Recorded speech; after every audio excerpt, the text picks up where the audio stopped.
Pilipinas, una sa ating mga balita.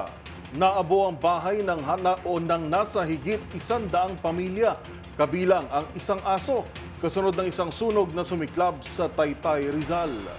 Hinala naman ng isa sa mga biktima posible umanong upos ng sigarilyo o katol ang pinagmulan ng insidente. Tinutukan yan ni Edniel Parosa. Humigit kumulang sa 100 pamilya ang nawalan ng bahay matapos ang sunog na umabot sa ikalawang alarma sa isang residential area na katabi lamang ng floodway, sakop ng Barangay San Juan sa Taytay, Rizal. Wala namang napaulat na nawawala at malubhang nasugatan maliban sa may-ari ng bahay na pinanggalingan ng apoy na si Jesus Florin. Nagtamo ng paso sa kanang balikat ang ama ng tahanang tinangka pa umanong apulahin ng sunog na nagsimula pasado alas 3 ng umaga. Kwento ni Florin sa DZRH News, mabilis ang pagkalat ng sunog na maaring dahil sa upos ng sigarilyo o katol sa labas ng kanilang bahay.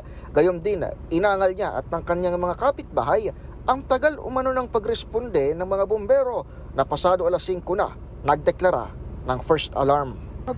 Pag gano'n namin, napaso yata anak ko, ginising kami. Sabi niya, Papa, sunog! Kuha tubig. Pagbuhos tanong namin, parang lumakas, parang nanggaling sa ilalim yung sunog. Pero kung walang namatay na tao, isa namang aso ang sinawing palad sa insidente.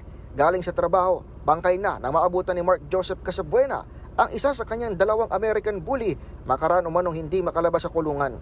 Kitang may paso naman sa mukha at mga binti ang isa pang alaga ni Casabuena na swerteng naikalag ng isang bata sa kadena habang isa pang aspi ng may-ari ang nawawala. Wala na, hindi na nakalabas kasi may padlock na parang may hook. Na-hook siya. Yung bata na nag-attempt magligtas dito, wala na, inaabot na rin siya ng apoy. Para sa MBC TV Network News, ito si Edniel Parosa ng DZRH, una sa Pilipinas, una sa Pilipino.